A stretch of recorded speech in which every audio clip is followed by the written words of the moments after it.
probably the overall most common verse that Muslims use to show that Islam is a religion of peace is, of course, Surah 2:256, which that's where we get, there is no compulsion in religion. Let me read to you what the verse says. There is no compulsion in religion. Truly, the right way has become clearly distinct from error. Therefore, whoever disbelieves in Satan and believes in Allah, he indeed has laid hold on the firmest handle, which shall not break off, and Allah is hearing, knowing. So, there is no compulsion in religion. We hear this over and over and over again from Muslims like Shabir Ali and Jamal Badawi and organizations like CARE. There's no compulsion in religion.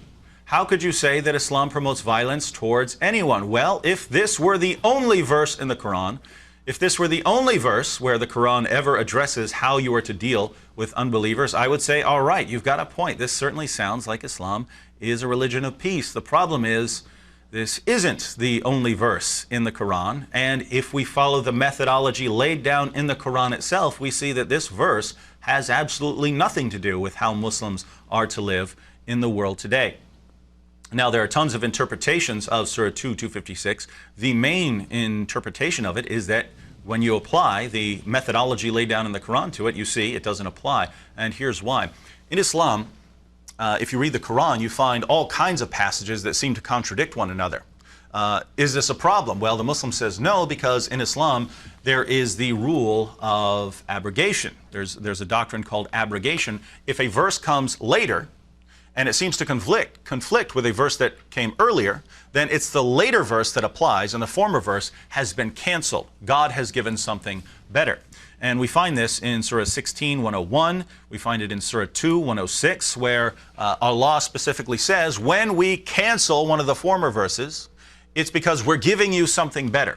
And so Muslims know, Muslims who understand the Quran know, that if you find two verses and they seem to conflict with one another, all you have to do is go to the seerah literature, go to the hadith, go to the commentaries, see which verse was revealed last, and that's the verse that applies to Muslims in the world today. So, Surah 2:256, is that a verse that applies today? Was this one of the last verses that was revealed? Or could perhaps another verse, such as Surah 9:5 or Surah 9:29, which command Muslims to fight unbelievers because they're unbelievers, do one of these passages hold for Muslims today?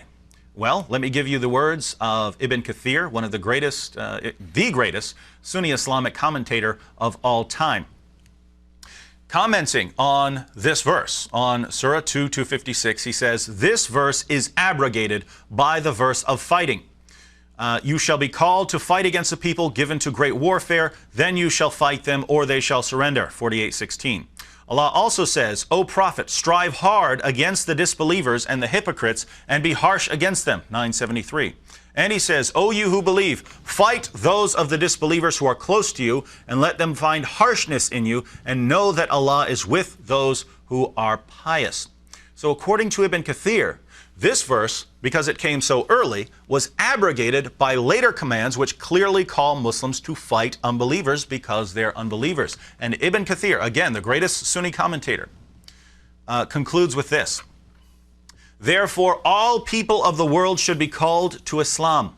If any one of them refuses to do so or refuses to pay the jizya, they should be fought till they are killed.